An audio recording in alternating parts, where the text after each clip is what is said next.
तो गाइज आप लोग बोल रहे हो कारों के क्लॉज याद नहीं रहते, डोंट वरी गाइज, पूरे 21 क्लॉज में कारों के कैसे याद रखना है अब भी आपको 2-4 मिनट के अंदर बता दूंगा।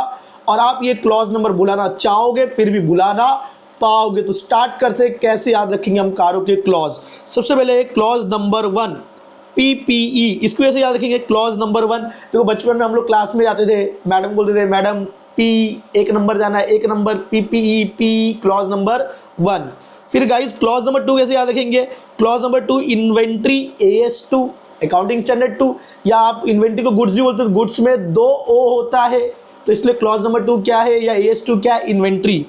देन गाइस क्लॉज नंबर 3 क्या है। अब जो लोग जिम जाते हैं, जो लोग जिम जाते हैं, जिम लेग डे जिसको लिगमेंट भी बोलते हैं, ligament exercise LIGS, loan investment guarantee security ligament. Third day जो लोग जिम में लेग डे करते हैं या लिगमेंट डे करते हैं तो वो याद रखेंगे क्लॉज नंबर 3। और जब आप थर्ड डे जिम में लेगमेंट करते हो या लिगमेंट एक्सरसाइज करते हो, फोर्थ डे आपको आराम करना पड़ता है, एकदम लेग की लिगमेंट की हालत खराब रहती है, तो फोर्थ डे कंप्लायंस मतलब आपको घर पे आराम करना पड़ता है। उस दिन आपकी पैर की एकदम वाट लग जाती है। अब ये कंप्लायंस बाय सेक्शन 185-186 क्या है, जो आप क्लॉज 3 में लोन इन्वेस्टमेंट गारंटी और सिक्योरिटी देखते हो उसी का पालन होता है कंपनीज एक्ट में सेक्शन 185-186। वो किस में दिया है, क्लॉज 4 में दिया है। तो थर्ड डे जिम जाएंगे लिगमेंट और फोर्थ डे उसका पालन करेंगे, घर पे आराम करेंगे।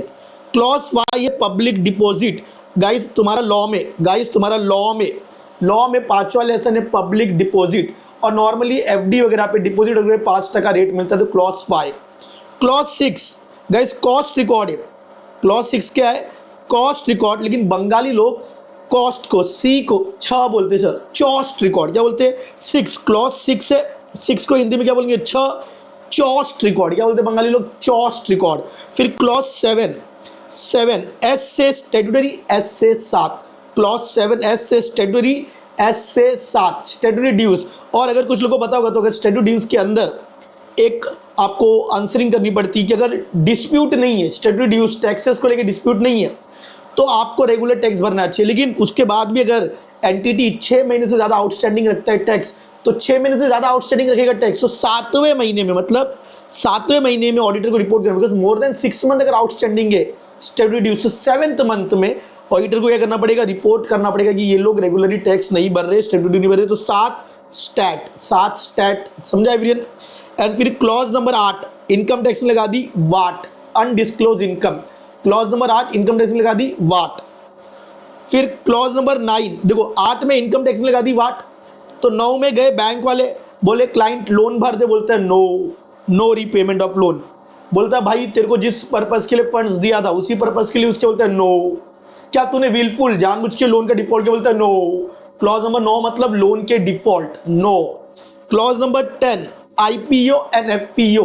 गाइस देखो आजकल तो IPO का जमाना चल रहा है, जो भी IPO अप्लाई करते हैं, देखो मेरे घर में ना रूल है 8-10 लोग IPO अप्लाई करते हैं, और जिसको भी IPO लगेगा वो पहले से डिसाइड है, एंड यूज मतलब वो IPO जिसको लगेगा, IPO में जो पैसा कमाएगा वो कहाँ यूज होगा उसका एंड यूज पहले से डिसाइडेड है। हमारे यहाँ किसी को भी अगर IPO लग गया तो पहले से फिक्स है, टन टनाटन। क्लॉज 10 टन टनाटन पार्टी करेंगे, टन टनाटन टन टन तारा।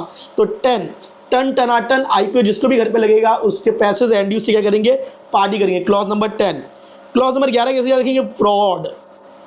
देखो नीरव मोदी, फिर जितने भी विजय माल्या, जितने भी मेहुल चौकसी लोन डिफॉल्टर से, इन सबको 11 मुल्कों की पुलिस ढूंढ रही है, ये लोगों ने फ्रॉड किया है। Clause number 11। और इसी में आपको कभी कभी सेक्शन 142(12) का भी रेफरेंस देना पड़ता है, तो इनको 11 मुल्कों की पुलिस ढूंढ रही है, क्लॉज नंबर 11। और इसी क्लॉज में कभी कभी आप लोग 143(12) का भी रेफरेंस देते हो, तो 12वें मुल्क से इनकी बात चल रही है। तो फ्रॉड ऐसे याद रखें, 11 मुल्कों की पुलिस इनको ढूंढ रही है और 12वें मुल्क से बात चली। बार क्यों, बिकॉज अंदर का जो कंटेंट है क्लॉज नंबर 11 के अंदर उसमें आपको 143(12) का भी रेफरेंस देना पड़ता है, तो 11 मुल्कों की पुलिस ढूंढ रही है। अब क्लॉज नंबर 12 कैसे याद रखेंगे, निधि कंपनी। गाइस देखो 12वीं में एक निधि नाम की लड़की थी और वो 12वीं में 12 बजे रात को अपने दोस्त रमेश को मिलने जाती थी। तो 12वीं में 12 बजे रात को निधि नाम की एक लड़की थी जो रात को अपने दोस्त को 12 बजे मिलने जाती थी, और वो क्या करती थी, धंधा करती थी। धंधा मतलब बिजनेस। क्या बिजनेस करती थी, एक का 20, वो 1 का 20 करती थी और उस पर उसको 10% कमीशन मिलता था, ठीक है। और उसने क्या बोला, अगर तुम लोग जमा करोगे हमारे पास 1 रुपये तो आपको मिलेगा 20 रुपये। लोगों को ये धंधा करती थी, वो 1 रुपये जमा करो 20 रुपये कमा के देगी, और बोलती थी उसको 10% उस पर कमीशन मिलता है, और वो गारंटी देती थी कि तुम्हारा लोन का कोई डिफॉल्ट नहीं होगा। तो 12 बजे रात को 12वीं में निधि नाम की लड़की एक धंधा करती थी, क्लॉज नंबर 12। अब ये 1 का 20, 10 और ये पूरा अंदर का कॉन्सेप्ट भी याद हो जाता है। बट गाइज यहाँ पे मेरा फोकस है ओनली 12 बजे रात को 12वीं में एक लड़की थी, निधि आके धंधा करती थी, 1 का 20 करके देती थी, 10% कमीशन लेती थी, और कोई भी अगर डिफॉल्ट होगा तुम्हारे वो तुमको रिटर्न दिलाएगी। एंड क्लॉज नंबर 13 कैसे याद रखेंगे, मैं तेरा रिलेटेड पार्टी, समझा everyone. Clause number 14 internal audit में, देखो एकदम सिंपल है। हम लोग इंटरनल ऑडिट याद है, इंटरनल कंट्रोल, तो हम लोग इंटरनल ऑडिट में क्या चेक करते हैं, इंटरनल कंट्रोल इतना स्ट्रांग होना चाहिए कि हमारा इंटरनल ऑडिटर जब आए तो एक चोर मतलब जो भी कंपनी के अंदर एक चोर आ जाए और वो चोरी की ट्राई करे, तो हमारा इंटरनल ऑडिट इतना स्ट्रांग होना चाहिए कि वो एक चोर को पकड़ सके। एक चोर, सी से 4। Clause number 14 internal audit. Clause number 15 non cash transaction. Guys non cash transaction मतलब आजकल देखो सब लोग यूपीआई कर रहे हैं ऑनलाइन, तो हमारी जो इकोनॉमी है, इंडियन इकोनॉमी शिफ्टिंग कर रही है नॉन कैश ट्रांजैक्शन में। मैं बोल सकता हूँ Indian economy 15, clause number 15 shift कर रही है कहाँ पे, नॉन कैश ट्रांजैक्शन। तो 15 शिफ्टिंग को मैं बोलूंगा 15 कर रही है नॉन कैश ट्रांजैक्शन में। तो क्लॉज नंबर 15 मतलब शिफ्टिंग कर रहे हैं हम लोग, या 15 कर रहे हैं हम लोग नॉन कैश ट्रांजैक्शन की तरफ। शिफ्टिंग नॉन कैश ट्रांजैक्शन की तरफ जा रही है इकोनॉमी, या तुम बोल सकते हो क्लॉज नंबर 15 हो रही है Indian economy non cash transaction की तरफ। फिर क्लॉज नंबर 16 है एक छोटा बैंक। मैंने बताया था बंगाली लोग सी को छ बोलते, तो ये 6 और ये एक छोटा बैंक, क्लॉज नंबर 16 एनबीएफसी एक छोटा बैंक है। फिर क्लॉज 17 क्या तुमको कैश लॉस का दर्द सता रहा है, 17 क्या तुम्हें कैश लॉस का दर्द सता रहा है, क्लॉज नंबर 17 कैश लॉस, या ऐसे भी आ सकते 17 कैश लॉस होने का खतरा, ठीक है। फिर क्लॉज नंबर 18 प्रीवियस ऑडिटर ने रिजाइन कर देता है, फिर इनकमिंग ऑडिटर को प्रीवियस ऑडिटर से एनओसी लेना पड़ता है। अब बताओ कोई भी जॉब से क्यों रिजाइन करता है, बिकॉज वो अपने जॉब को हेटिंग करता है, मतलब 18 क्लॉज नंबर 18 वो अपने जॉब को हेटिंग करता है, क्लॉज नंबर 18 इसलिए रेजिग्नेशन बाय ऑडिटर।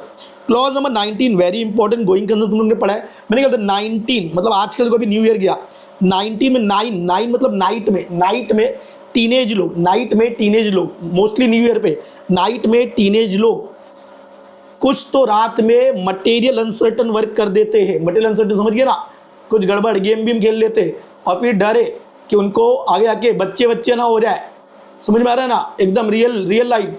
नाइट में टीन लोग कुछ मटेरियल अनसर्टनिटी गेम खेल लेते हैं नाइट में एकदम मजे में, एंड फिर उनको डरे कि आने वाले 8-9 महीने में बच्चे ना हो जाए। अब बच्चे हो गए, टीनेज में इतनी बड़ी गलती कर दी, इससे उनका पूरा गोइंग कंसर्न आगे का करियर पूरा क्या हो जाएगा, अफेक्ट। तो clause number 19 material uncertainty about going concern, ये सामाजिक ज्ञान है कि नाइट में 3 लोग को ये सब गड़बड़ नहीं करना चाहिए, तो उनके करियर का गोइंग कंसर्न अफेक्ट हो जाएगा। समझ में आया, 10 मिनट की मजा जिंदगी की सजा, याद है ना। Clause number 19। क्लॉज नंबर 20 देखो CSR सेक्शन 135 कैसे याद रखेंगे, क्लॉज 20 को क्या बोलेंगे हिंदी में 20 135, क्लॉज 20 को बोलेंगे 20 135, तो CSR सेक्शन 135 में आते कंपनी लॉ में, तो क्लॉज 20 कैसे याद रखेंगे 20 135। क्लॉज 21 CFS देखो पूरे 1 से लेके 20 क्लॉज सबको एप्लीकेबल है, ठीक है, सिर्फ ऑल कंपनीज के ऊपर एप्लीकेबल होता है, IB कॉर्प्स को छोड़ के। IB कॉर्प्स होता है ना, इंश्योरेंस को एप्लीकेबल नहीं है, बैंकिंग को एप्लीकेबल नहीं है, कंपनी अंडर सेक्शन 8 को एप्लीकेबल नहीं है, 1 पर्सन को एप्लीकेबल नहीं है, प्राइवेट कंपनी के लिए कुछ कंडीशंस एप्लीकेबल नहीं है, और स्मॉल कंपनी को एप्लीकेबल नहीं है, ठीक है।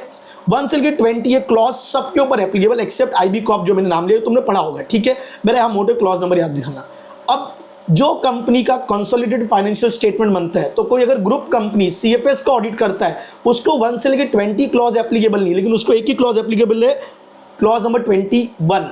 अगर मैं कोई CFS ग्रुप कंपनी की ऑडिट करता हूं, मैं ग्रुप कंपनी की FS की ऑडिट करता हूं, तो मुझे 1 से लेके 20 ये वाले 20 क्लॉज पे कोई कमेंट नहीं करना है। अगर मैं CFS का ऑडिटर तो मुझे सिर्फ क्लॉज नंबर 21 पे कमेंट करना है। अब क्लॉज 21 क्या बोलता है, जैसे एक कंपनी रणवीर लिमिटेड, एक कंपनी है दीपिका लिमिटेड, तो ये 2 अलग अलग कंपनी है, रणवीर और दीपिका 2 अलग अलग कंपनी है, ये दोनों आपस में मिलेंगे, 2 जान, तो क्या बन जाएंगे, एक जिस्म। दो जान एक जिस्म, तो रणवीर दीपिका दो अलग अलग कंपनी है, लेकिन ये दोनों जब एक दूसरे से मिलेंगे, रणवीर और दीपिका बन जाएंगे रणदीप लिमिटेड, एक कंपनी बन जाएंगे। दो जान एक जिस्म, दो जान एक जिस्म, क्लॉज 21 दो जान एक जिस्म। तो यहाँ पे एक ग्रुप कंपनी के ऑडिटर के ऊपर एप्लीकेबल है। और उसको यहाँ पे क्लॉज नंबर 21 में क्या कमेंट करते हैं, थोड़ा कॉन्सेप्ट भी बता देता हूँ कि क्लॉज 21 में जो CFS का ऑडिटर है, एक ही यही 21 ही उसको एप्लीकेबल है। इसमें ये क्या कमेंट करता है कि उसकी जो भी ग्रुप कंपनीज है, अगर उसके ऊपर कोई एडवर्स रिमार्क है तो वो उसको यहाँ पे बताना है। तो कैसे याद रखेंगे, क्लॉज 21 दो अलग अलग कंपनी दो जान, लेकिन दोनों मिलके बन के रणदीप लिमिटेड एक जिस्म 21। तो ऐसे पूरे 21 क्लॉज आप लोग याद रखोगे। गाइस इस वीडियो में मैंने सिर्फ फोकस किया कि आप लोग कैसे क्लॉज नंबर कॉन्सेप्ट याद रखोगे, हमने सारे कंटेंट को डिस्कस नहीं किया है। क्लॉज नंबर कारों के क्वेश्चंस में लिखना बहुत ज़रूरी है। क्लॉज नंबर लिखने से आपके 1 मार्क्स बढ़ सकते हैं। ठीक है एवरीवन।